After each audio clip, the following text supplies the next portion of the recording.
Salve amici, bentrovati a Shooting. Quest'oggi ospite di questa puntata uno scrittore dalla penna che avvolge e coinvolge, una scrittura permeata sempre da un pizzico di poesia. Stiamo parlando di Salvatore Indelicato. Buonasera Salvatore. Buonasera a voi e grazie dell'invito. Ben trovato e grazie a te per aver accettato il nostro invito. Allora, parliamo di scrittura, partiamo dal tuo primo romanzo, dal titolo Fossi nato là. Questo è il romanzo d'esordio e siamo nel 2003. Sì. Facciamolo vedere. Fossi nato là, questo bel libro, e ora sveleremo come nasce, perché c'è una storia molto bella, molto suggestiva legata a questo libro. Perché? Tu hai avuto un nonno importante. Insomma, devo dire di sì, soprattutto per la famiglia è stato molto importante. Un nonno molto presente, molto affettuoso. La storia è nata così. Mio nonno è stato un attore pirandelliano. Parliamo di Giovanni Archeoli Russo. Perfetto. È stato attore pirandelliano per circa 60 anni, è stato tra i fondatori del piccolo teatro pirandelliano.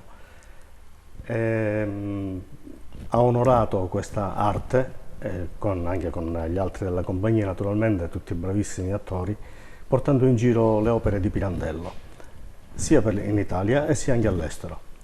Naturalmente era molto conosciuto, molto richiesto, anche perché oltre ad essere attore è stato anche un grande poeta.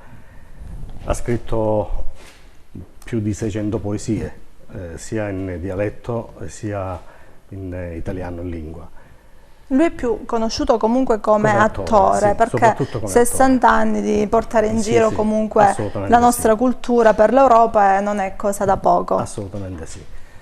E quando purtroppo poi nell'89 è venuto a mancare, mi sono sentito quasi in dovere.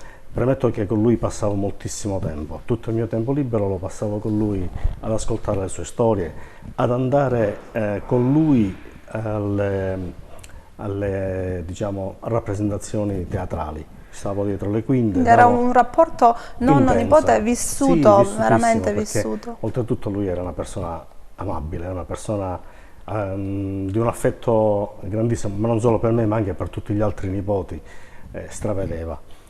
Quindi lo seguivo dietro le quinte, vedevo tutti i retroscena, vedevo le preparazioni, le ansie, e quindi sono cresciuto con lui a pane e teatro praticamente. Fossi nato là, il titolo, perché questo titolo particolare? Ci arrivo subito. Quando lui, stavo dicendo che è venuto a mancare, mi sono sentito in dovere di rendergli un omaggio. E come? Potevo benissimo scrivere una biografia, ma sarebbe stata una biografia fredda, ha fatto questo, ha fatto quello, eccetera. Invece ho voluto rappresentare alcuni momenti della sua vita, quindi romanzando le vicissitudini proprio che l'hanno portato poi a diventare quello che era, però già dalla nascita è un personaggio vero e proprio. Sì, perché lui è nato trovatello, ha avuto alle spalle una storia bellissima, proprio da romanzo, e io ho voluto proprio romanzarlo. La diciamo un po' questa storia al nostro pubblico, senza spoilerare troppo il libro, perché è una storia che veramente supera anche la fantasia quasi. Sì, quasi la fantasia, però è la realtà, perché si usava una volta quando venivano delle grosse navi al porto, navi militari parlo io, perché il Mediterraneo era infestato dai pirati e allora lo Stato italiano mandava nel Mediterraneo a pattugliare le coste. Quando una di queste navi approdava in un porto, il comandante veniva ospitato presso una famiglia del luogo, proprio per, come dire, farlo sentire più a suo agio. Il comandante di questa nave fu ospite della casa della famiglia di mio nonno, dove conobbe Angela, che era la mamma di mio nonno. Da questa relazione poi scaturì una storia seria, talmente seria che la ragazza rimase poi incinta. Successe però il fatto che sto raccontando un po' la storia come del libro. proprio per descrivere come è nato mio nonno. Non è stata poi a lieto fine, diciamo, purtroppo la loro storia. No, perché lui uscì in missione con la nave urtò una mina in alto mare e affondò assieme all'equipaggio, quindi non seppe mai di avere avuto questo figlio. Lei cercò di nascondere un po' questa gravidanza, ci riuscì per i primi tempi, ma poi la cosa era evidente e quindi scoppiò un mezzo scandalo. Stiamo parlando degli anni, cioè Siamo nei primi anni del Novecento. Quindi proprio un grande scandalo. Un periodo sì, infatti. particolarissimo. Quindi che successe? Che lei portò avanti la portava avanti la gravidanza gravidanza, però la mamma di lei era assente. Perché? Perché aveva avuto una relazione extraconiugale. e lì, insomma, sì, casca l'asino, nel senso perché lei rimase è pure un po' incinta. strano che succedano due casi infatti, nella stessa famiglia. E andò via da Agrigento per tutto il periodo. Quando ritornò trovò la novità della nascita del nipote in pratica. Ne approfittò perché plagiando la ragazza, all'epoca aveva 16 anni, quindi era giovanissima, plagiando la ragazza la costrinse ad abbandonare suo figlio al brefotrofio, quindi mio nonno in questo caso, e a far crescere come suo figlio il fratellastro. Ecco, è proprio il paradosso, perché Ora, comunque queste donne erano vittime esatto. del costume. Purtroppo, esatto, era il costume dell'epoca, dell'epoca. quindi la società che era molto ristretta come mentalità. Da lì è nato il primo libro. Perché fossi nato là? Perché essendo che mio nonno è stato anche un attore, è stato attore teatrale, ho voluto collegare un po' la sua vita al teatro. Quindi ho tratto, visto anche la storia particolare che ho raccontato, legare un po' la sua vita al teatro. Quindi ho preso una frase di Ciampa nel Beretta a Sonagli, quando Fifi gli dice "Pupi siamo", quindi fossi nato là, fossi nato in una grande città, Ciampa sarebbe diventato chissà che cosa.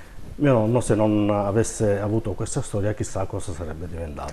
Certo, però è diventato comunque un grandissimo che ha portato la cultura, promosso la nostra cultura in giro per l'Europa, quindi Assolutamente sì. ha avuto una resilienza, così dice, una forte esatto, resilienza.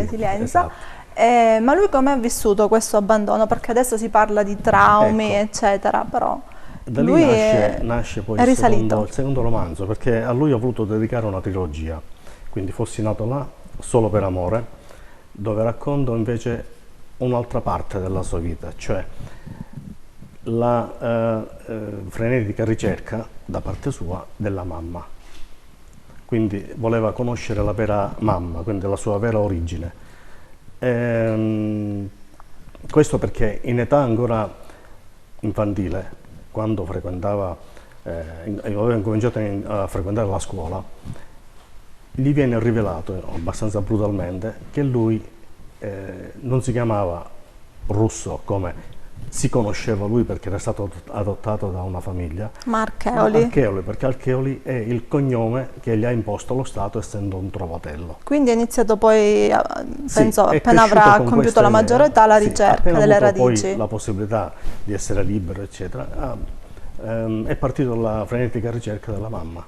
Ma non è stato facile. Non è stato facile, ha vissuto altre avventure che racconto nel libro, ma non dico naturalmente non come diciamo, non finisce. sveliamo troppo. Allora, se ti dico Camilleri, Martoglio, Pirandello, cosa ti raccontava tuo nonno di questi grandi? Lui ha avuto la fortuna di poter lavorare sia con Martoglio che con Pirandello, li ha conosciuti personalmente quando frequentavano Agrigento. Mi raccontava spesso che Pirandello era un tipo molto esigente in teatro, però era anche prodigo di consigli, era una persona che viveva per il teatro e con gli attori, quindi si è trovato, come dire, molto bene, ha avuto questa fortuna, questa grande fortuna. Camilleri lo ha avuto, che per fortuna è ancora tra di noi. Camilleri lo ha avuto come regista.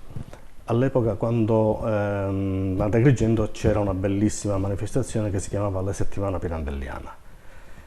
Venivano grandi compagnie da tutta Italia, anche dall'estero, a portare i loro lavori qui al Caos, Era una settimana stupenda e una di queste compagnie naturalmente fu diretta anche da Camilleri.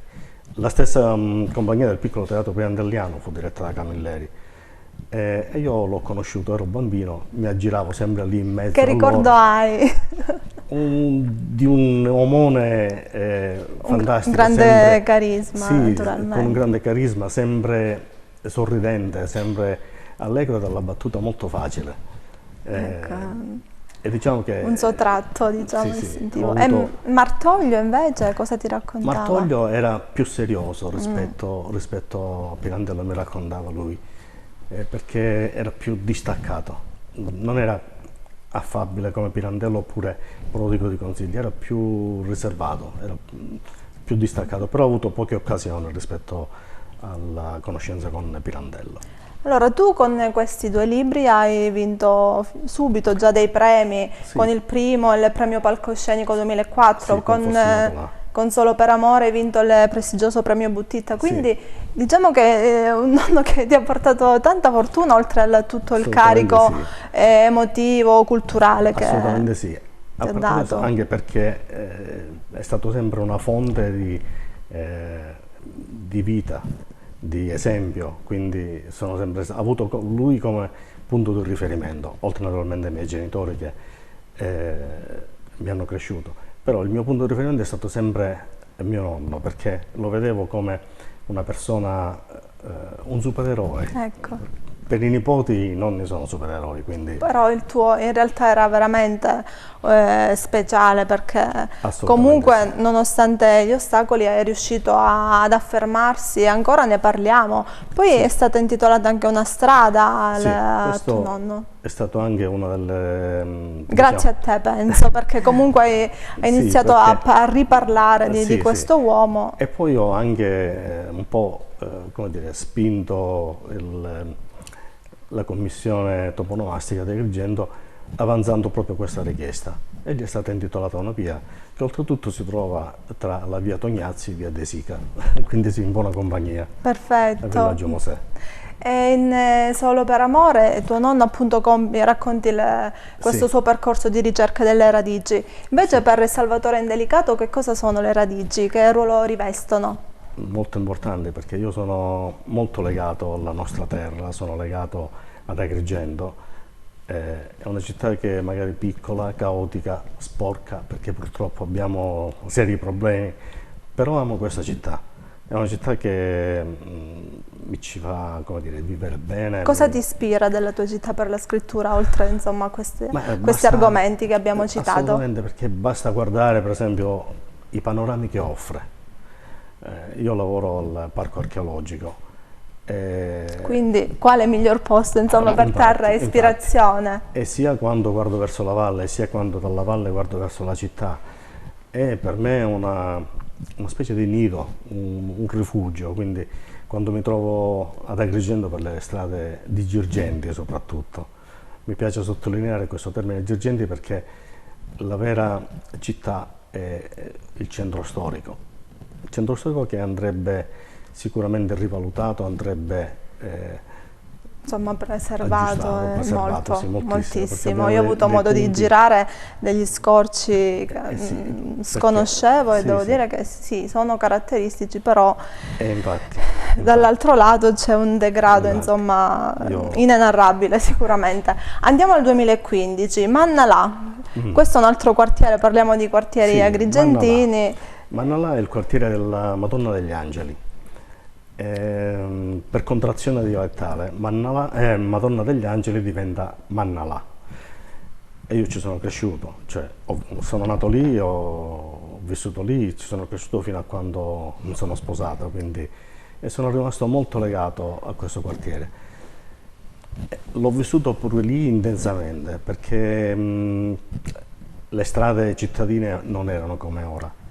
Ogni porta aveva una famiglia, ogni famiglia era numerosa, quindi eravamo tanti bambini, tanti ragazzini. Brulicava proprio di Sì, vita. sì, Io il centro leggendo il storico libro l'ho immaginato così. Ecco, brulicava. facciamolo vedere nel mentre il libro Mannalà, che insomma Sì, anche solo per anche amore. questo titolo sicuramente è un titolo che non passa inosservato. No, A me, assolutamente. devo essere sincera, di tutti i tuoi libri Mannalà è un Ti ha libro che non... colpito. Sì, tantissimo.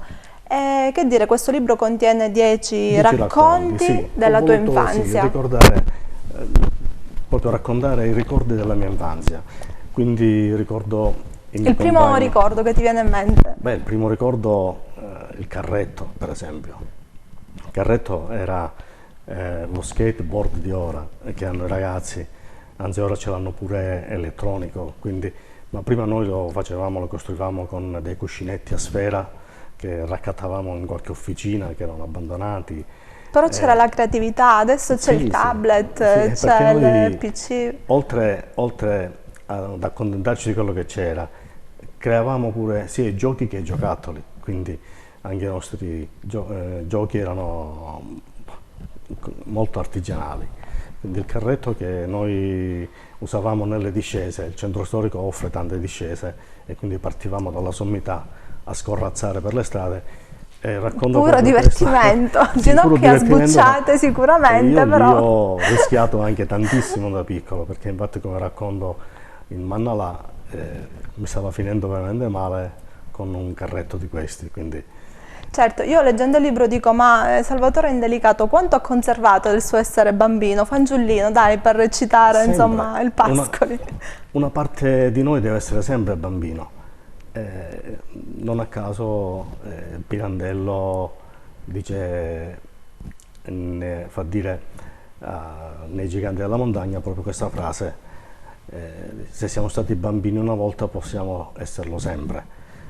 Ed è importante conservare una parte di bambino in noi, perché ci aiuta intanto a crescere e andare avanti e anche a vivere meglio la vita che ci viene incontro.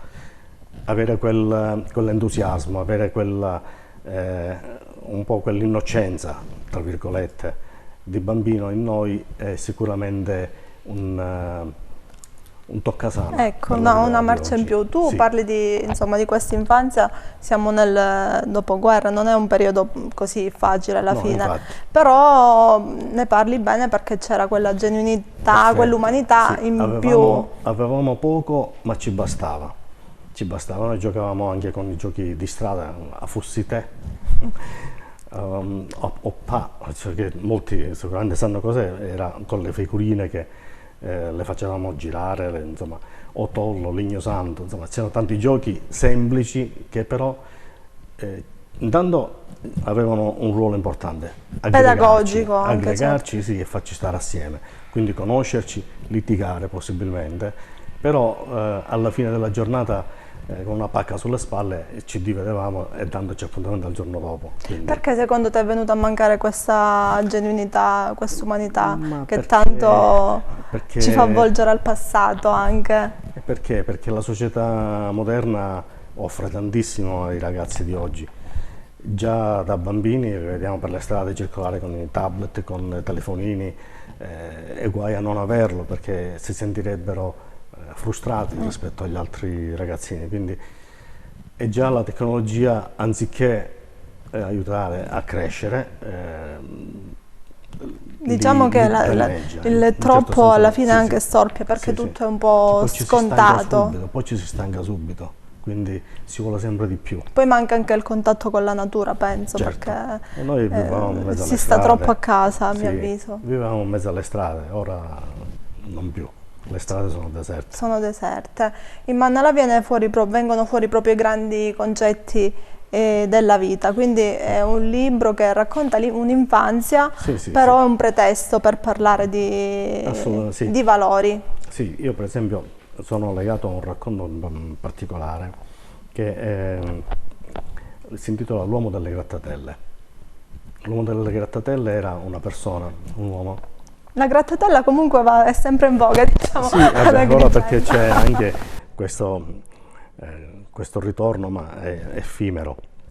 Prima invece c'era questo signore che con una carriola in legno zincata portava in giro questo grosso blocco di ghiaccio che grattava con una macchinetta speciale e poi lo metteva in una cartoleata e ci metteva un po' di assenzio. L'assenzio era uno sciroppo, diciamo, alla fragola, al limone, alla menta. Sì, ne ho sentito parlare, però E per noi lo bambini, conosco. era una festa perché era l'unico modo di avere una certa frescura alle estati in mezzo alla strada. Quindi, Le e estati sono- roventi siciliane, diciamo. sì, sì, e questo è un racconto al quale sono molto molto legato. Allora, fai un altro lavoro, diciamo, ecco, sei uno scrittore, artista, però sei un funzionario, l'abbiamo detto, Sì, lavori all'ente parco. sì, E per scrivere, visto che scrivi bene, non lo dico io, ma lo dicono tutti i tuoi lettori, lo dice grazie. insomma la critica, bisogna leggere molto. Sì. Quindi cosa legge Salvatore Indelicato? Salvatore Indelicato legge molta narrativa. Ecco. Autori italiani tipo Alessandro Baricco, per esempio, Giuseppina Torregrossa, oppure anche autori stranieri, tipo Murakami. Attualmente sto leggendo Murakami, appunto, oppure Gabriel García Márquez. Insomma, ho una vasta gamma di Spazi, autori dal spazi quale molto. naturalmente assorbo pure determinati stili, assorbo anche determinate cose tecniche. Per Ecco. osmosi, forse, Sì, sì, come si perché suol dire, sì. è bene che anche chi scrive deve anche leggere molto. A me piace molto leggere Assolutamente. perché io dico sempre, i libri intanto non sono come i medicinali, non hanno scadenza. Può essere un libro anche vecchio, ma è sempre nuovo per chi lo legge. E quindi è molto bello leggere, capire, perché C'è un molti libro, per esempio, penso che tutti i bibliofili comunque hanno quei 2 o 3 libri che vanno a rispolverare di tanto in tanto. Sì, io ce n'ho uno in particolare che ho già letto 4-5 volte e lo leggo sempre, Il nome della rosa, Il nome della rosa di è Umberto Umberto Eco. Eco, Sì, certo, sì. questo è un libro assolutamente È da molto bello rispolverare perché è molto spesso. descrittivo e a me piace molto la descrittività nei libri perché mi piace immaginare come in un film le scene che leggo, quello che leggo. E poi cresci anche per quanto riguarda la tua stessa scrittura, perché Certo, assolutamente. cerchi insomma anche di capire il tuo modo di scrivere in relazione all'altro. Perfetto, esattamente, sì, sì. Naturalmente io mi considero un piccolo scrittore rispetto ai nomi anche che ho detto perché lo faccio per passione soprattutto e perché la scrittura mi consente di esprimere quello che ho dentro, le emozioni che provo e quindi di esternare anziché tenerlo chiuso in me E e condividere condividere con gli con gli altri, altri. sì. Ma Salvatore Indelicato è anche un pittore che io ho scoperto. Sì. Lo Beh, conoscevo più come scrittore, e sì, invece no. ho scoperto che Dico sei un sempre, pittore. ho tutte le disgrazie, dico io. No, perché mi piace molto dipingere. La pittura, per esempio, Quando hai iniziato? ma da Ah, sempre, da da sempre. sempre. Mi ricordo alle scuole elementari ricopiavo i disegni dei giornaletti di Topolino, per esempio, i fumetti. Li, li riproducevo io, quindi inventavo delle storie pure. Mi è sempre piaciuto molto il rapporto carta-penna, Carta, penna, anche assolutamente. sempre introspettivo come la Io per scrittura. esempio devo dire che quando scrivo i libri, o qualche poesia, qualche cosa, non uso mai il computer, scrivo ancora a mano. E Con poi ti tocca però. Mi tocca, sì, però è un modo Sì, lo anche faccio perché anch'io qualche volta, lo devo no, lo dire. faccio pure perché è una tecnica, mi consente di rileggere quello che ho scritto e quindi eventualmente di apportare modifiche o di gustare o meno quello che ho scritto. Sì, e poi cioè, il rapporto con la penna, la carta, è Sì. senza tempo, Per me è ecco. affascinante vedere da un piccolo oggetto uscire le parole e restare ferme, fisse sul foglio di carta. È vero. A me piace, è poesia. Condividiamo pure questa passione per insomma, Bene. la tradizione. E invece, ritornando un po' al nonno che ti ha trasmesso la passione per il teatro però tu lo riporti, diciamo, ai bambini, ecco, alle Sì, scuole. sì, sì. Ho scoperto anche questo bellissimo Sì. aspetto. Ho collaborato molto con la scuola Livatino di Porto Empedocle, scrivendo tutti i testi teatrali in collaborazione anche magari con qualche altro per i ragazzi, per i bambini. E diciamo la cosa che mi ha più impegnato è stata forse la trasposizione del Piccolo Principe di Antoine de Saint-Exupéry da libro a, diciamo, una produzione teatrale. Ho fatto un 3 atti, ho scritto un 3 atti e è piaciuto molto, devo dire che è piaciuto molto.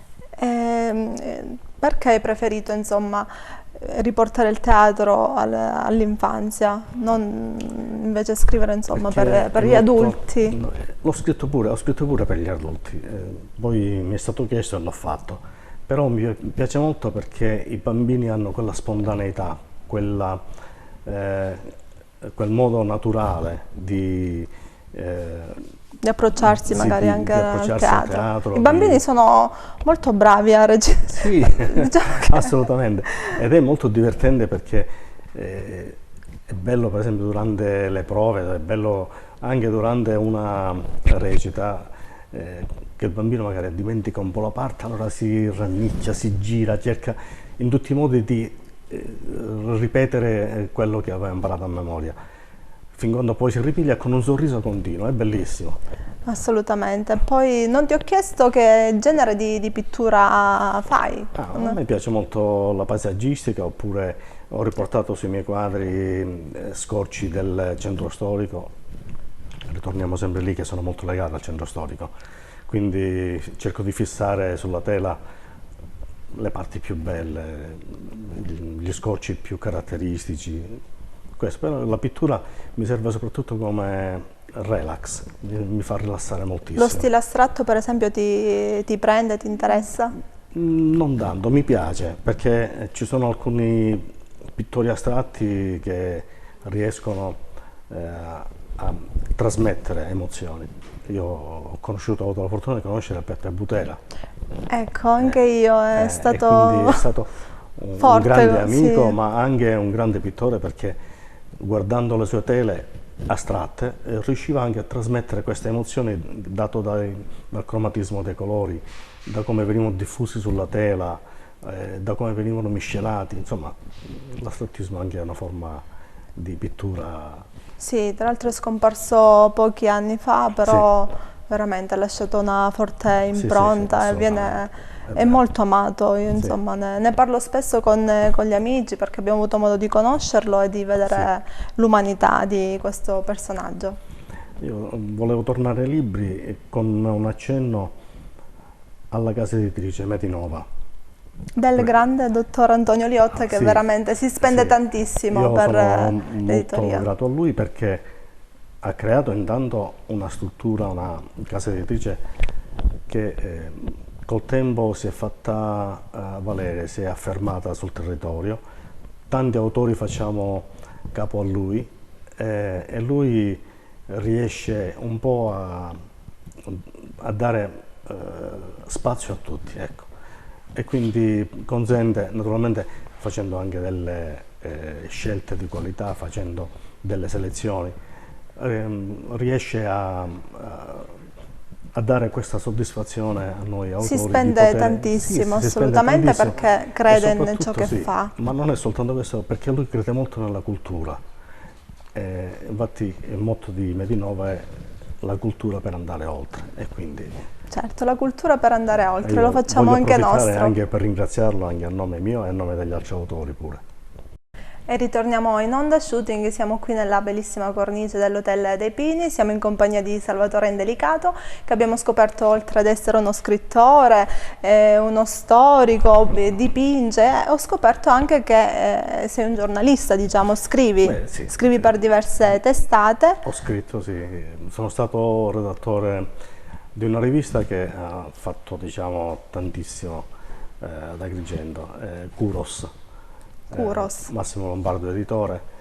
Per circa 3 anni e mezzo così ho scritto occupandomi di teatro, quindi critica teatrale e È la storia di, di sì, di Agrigento. articoli a sfondo storico, raccontando aneddoti E c'è e un storie. articolo in particolare che, insomma, di cui si parla, che è quello sull'eremo della Quisquina. Cristina, sì, perché è legato a un aneddoto molto gustoso, perché ho scritto questo articolo per così parlare dell'eremo di Santa Rosalia.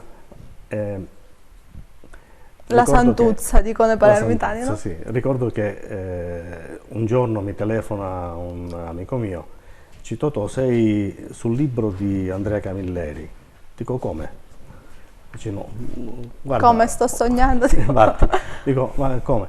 Dice: guarda, c'è il libro Le pecore e il pastore, dove lui parla di te. Ah, ma ho detto, sarà forse per un altro indelicato, non lo so. E invece poi comprando il libro e leggendolo, lui mi ha citato diverse volte tra le pagine, ripigliando quell'articolo che avevo scritto sulla Cosquina, sull'ermo della Cosquina. Hai colpito nel segno. Sì, quando lui, infatti l'ha messo anche nella bibliografia del libro, quando lui è venuto a Porto Empedocle per l'inaugurazione della statua di Mondalbano, ho cercato di avvicinarlo per salutarlo e per farmi anche autografare il libro. Solo che non volevano farmi avvicinare, la segretaria sua: no, il maestro non può essere disturbato, nessuno si può avvicinare. E ho detto: maestro, guardi, io sono Salvatore Indelicato, quello dell'eremo della Cosquina. No, no, fatelo passare. Ecco, quindi hai avuto subito un buon biglietto da visita grazie alla tua scrittura. Sì, oltre ad autografarmi il libro, mi ha detto: io le sono grato perché cercavo uno spunto per iniziare questo libro e non sapevo da dove partire. Quando mi è capitato tra le mani la rivista, ho letto il suo articolo e quindi... Bene, tra l'altro l'eremo è un luogo veramente suggestivo, Sì. Io ci sono stata tante volte, sia in inverno che in estate. Tu da magico. Storico cosa mi puoi dire di questo luogo? È un luogo che è magico in se stesso perché ha ospitato la Santuzza, Ecco. poi perché lì si è anche consumato un tentato omicidio, quello del vescovo Peruzzo, che andando per motivi di salute a ritirarsi in quell'eremo hanno tentato di toglierlo, Certo. diciamo, di mezzo, Cioè, e quindi è legato a fatti legato a positivi questo. e negativi, Sì, diciamo, infatti. troppo. Però è un posto molto bello, suggestivo, si vede un bel panorama, c'è un'aria finissima. Io ho visitato l'interno, ci sono delle cucine Sì. particolari con delle maioliche blu, insomma Sì, è veramente è un bello. bel posto. Sì. È per questo che sono legato. Parlando della Santuzza, insomma, lei è stata lì e poi al Monte Pellegrino, Sì, giusto? sì, Due sì. posti importanti per lei, sempre ha lasciato tutto per la fede. Sì. Salvatore Indelicato che rapporto ha con la fede? Molto, non dico da buon cristiano, perché credo in Dio naturalmente, sono molto religioso, però non sono molto praticante, lo devo confessare, perché un po' per mancanza di tempo, un po' anche per pigrizia, devo dirlo. Però poi alla fine l'importanza è la spiritualità interiore sì, vera. E questo mi aiuta moltissimo. Mi aiuta moltissimo a affrontare le giornate, a affrontare problemi quotidiani che non mancano mai, e quindi mi dà una certa forza, questo devo dirlo sinceramente. Certo, allora dal racconto si passa alla poesia, siamo l'anno che è appena trascorso, 2018, e pubblichi la silloge poetica Gocce d'amore, sempre edito Medinova. Medinova, sì. Come mai sei passato alla poesia? Questo passaggio come avviene? Che la poesia è stata sempre una mia piega nascosta, cioè nel senso che scrivevo poesie però le tenevo per me. Poi con l'avvento di Facebook qualcuno la pubblicavo e a furia di leggere le mie poesie, tanti amici mi hanno detto: perché non fai un libro, perché non le pubblichi? Siccome sono tutte poesie particolari, perché intanto parlano d'amore. Io ho letto che sono dedicate a Patrizia, che è tua moglie, e a tutte le donne, ma dico, Patrizia non è gelosa che tu... No, si scherza naturalmente. Certo. Sono tutte dedicate a mia moglie perché partono per lei queste poesie, però io ho anche un profondo rispetto per le donne, perché sono, secondo me, il sesso forte. Non è vero che siamo noi, il sesso forte della donna. Nutro proprio un profondo rispetto per la donna perché è l'equilibrio del mondo. Poi la donna, insomma, generatrice di vita. È l'essere che appunto permette la procreazione, è l'essere che soprattutto dispensa amore. E quindi assolutamente. Allora io ti direi di leggere una o due poesie, quelle che vuoi. Okay. Qui abbiamo il libro, lo facciamo vedere prima in camera, Gocce d'amore, edito Medinova. Sì, tengo a dire pure che la copertina mi è stata ispirata da un quadro di Margherita Biondo. Ecco, una bravissima sì, e questo è il artista. particolare di un suo quadro molto bello che durante la presentazione del libro è stata gentilissima a volerlo portare a esporlo. La prefazione? Sì, la prefazione di Daniela Daniela Spalanca, Spalanca, che è una altra bravissima carissima giornalista che salutiamo. amica, giornalista, che salutiamo naturalmente con Margherita Biondo e che mi ha onorato della sua prefazione. Prefazione Bene. che ha saputo anche centrare perfettamente quella che è la mia personalità, quello che è il mio modo di pensare e soprattutto di vivere, quindi mi ha toccato Certo, non è moltissimo. facile, insomma, Assolutamente sì, non è tratteggiare facile. poi con la sensibilità, insomma, Infatti. un artista. Vorrei leggere, iniziando dall'ultima poesia, Prego. perché sì, questa poesia ha come dire, un posto di riguardo, si intitola semplicemente Se, ed è la poesia che è stata letta durante il matrimonio di mio figlio, quindi Quindi si è legato proprio sì, emotivamente a questa poesia. oltretutto l'hanno voluta leggere facendomi una sorpresa, io non lo sapevo, quindi Doppia emozione. doppio. Si intitola Se. Se per un solo attimo io fossi nei tuoi pensieri, se per un solo attimo la luce del tuo sguardo mi potesse penetrare dentro fino a squarciarmi l'anima, se per un solo attimo un battito del tuo cuore fosse mio soltanto, e il calore del tuo braccio mi avvolgesse, per un solo attimo, io vorrei vivere per quell'attimo solo. Sono poesie brevi. Brevi e intense. E mi Leggiamone piacerà. un'altra, Sì. così poi ne parliamo un po'. Vediamo, un po' così a caso, malinconico tango. Ci piace. Mi piace perché il tango è il tango, Il ballo c'è della il ballo della passione, passione, il proprio. ballo dell'amore, e quindi malinconico tango che spargi le tue note in questa notte senza luna, struggente melodia di carezze sfiorate, di baci inondati, di sguardi perduti nel fuoco di un amore. Malinconico tango che accompagni la mia vita in un intreccio di passi, sul suono di un violino che si perde lontano tra le onde del mare, in questa notte senza luna.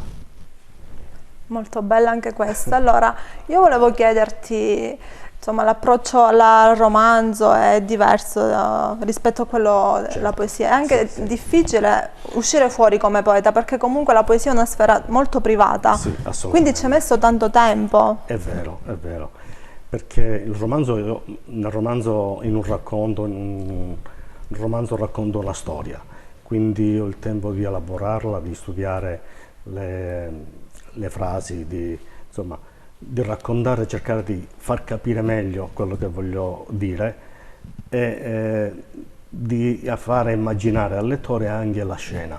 Quindi se descrivo un tramonto, Più cinematografico, sì, diciamo. perfetto, sì. La poesia è diversa, la poesia nasce quasi spontanea, infatti dico non mi sento un vero poeta, perché il poeta vero usa la metrica, usa la rima, usa tante cose. Le mie sono invece Poesie libere, diciamo. poesie Sì. libere, sì, che però esprimono uno stato d'animo ben preciso, uno stato d'animo che può essere allegro, può essere innamorato, può essere anche malinconico. Può essere Però è anche- scritto tutto sull'amore, quindi Sì, tutto diciamo sull'amore. che Salvatore Indelicato è un romantico. Sono molto romantico, sì, molto. È anche un grande pregio sicuramente in quest'epoca il romanticismo. E ritorniamo ai libri, perché comunque il libro Fossi nato là solo per amore ha un terzo fratello, quindi che sta quasi per Sì, nascere, infatti, perché è una come trilogia dedicata ho al detto prima, nonno. esatto, è una trilogia. L'ultimo libro si intitola Ora che ci sei, ora che sei qui. Racconta una storia pure questa bella, perché così a grandi linee posso dirlo. Periodo di guerra, mio nonno era già sposato, aveva già 2 bambine, viene chiamato al fronte e parte, naturalmente come tanti altri giovani, quindi parte per Gradisca di Sonzo. Lì viene poi ferito mortalmente, quindi aveva un destino quasi segnato. Mia nonna, infatti la protagonista è più mia nonna Che il che mio nonno, ecco. nonno stavolta, si mette in testa di partire con le 2 bambine in tempo di guerra, da Agrigento fino a Gradisca di Sonzo, quindi da una punta all'altra dell'Italia, per andare a recuperare almeno il corpo del marito. Io sono senza parole perché questa è un'anteprima, giusto? Il libro ancora deve uscire. Sì. E cioè, già la nascita del nonno Archeoli è proprio un film, però anche questo non è da meno. La nascita con Fossi nato là, e questo dove lui mette, diciamo, in pericolo la sua vita, e questa avventura da parte di mia nonna con 2 bambine a viaggiare per l'Italia in guerra. Oltretutto siamo già nel 43-44, quando c'è l'armistizio, e quindi i tedeschi da alleati diventano nemici e quindi combattono contro gli italiani.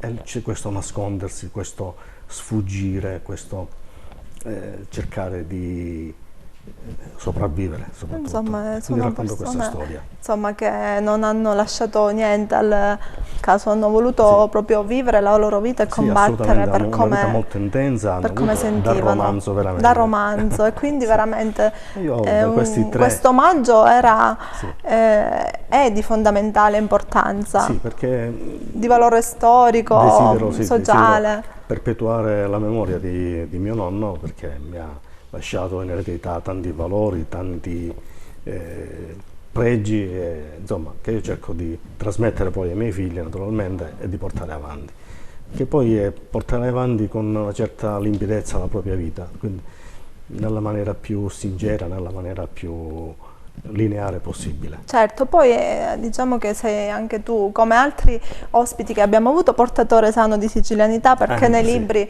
parli tanto, rievochi le atmosfere, i sapori di una Sicilia, insomma, che non c'è più. Il popolo siciliano viene identificato spesso con tanti atti negativi, ma non è così. Il popolo siciliano è un popolo ospitale, un popolo allegro, pieno di solarità,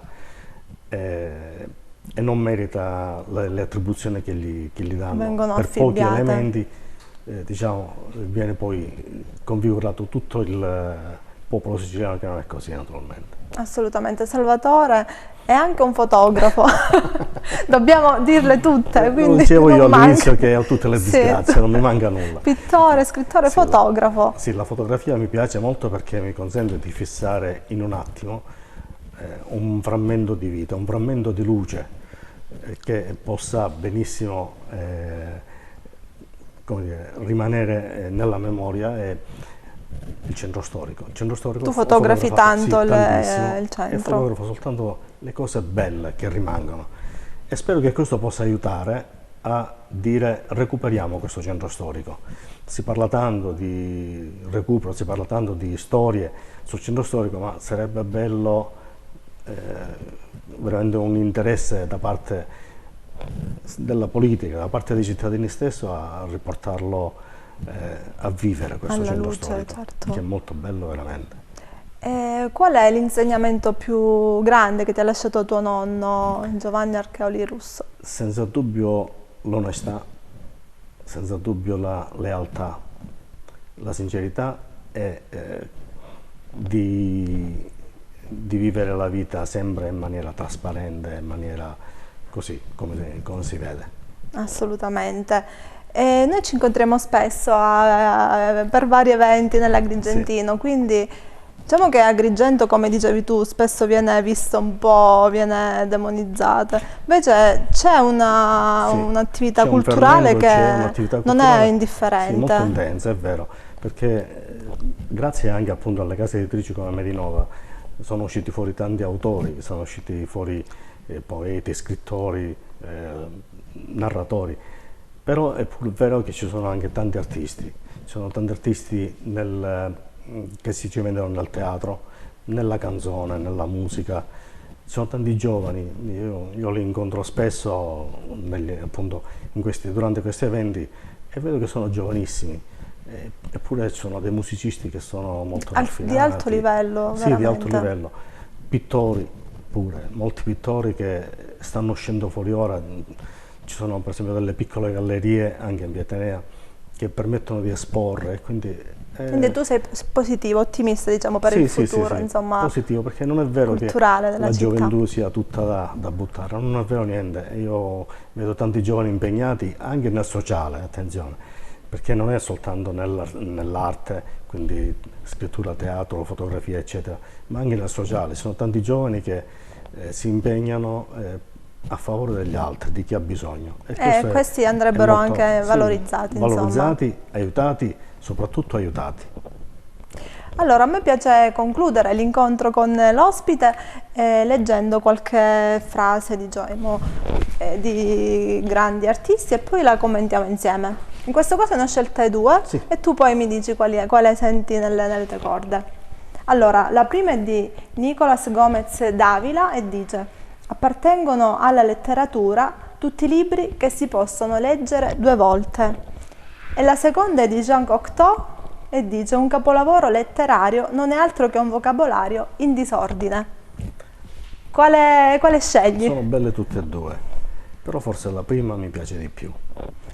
Quella Quindi di che Nicolas. appartengono alla letteratura tutti i libri Sì, che si si possono leggere 2 volte. Sì, perché la prima volta si legge, però rimane qualcosa, ma appunto perché rimane qualcosa uno vuole rileggerlo e lo rilegge per ancora più assorbire ancora di più il senso del libro, quello che vuol dire e il messaggio che può anche dare. Tante volte buoni libri appunto ti Sì, sì, a danno me cose capita. diverse alla seconda, alla terza, anche alla quarta lettura. A me capita, io porto l'esempio di Oceano Mare di Baricco, l'ho letto la prima volta e mi è sembrato un po' ostico rispetto allo stile di Baricco, invece l'ho riletto la seconda volta e l'ho trovato molto bello, molto intenso.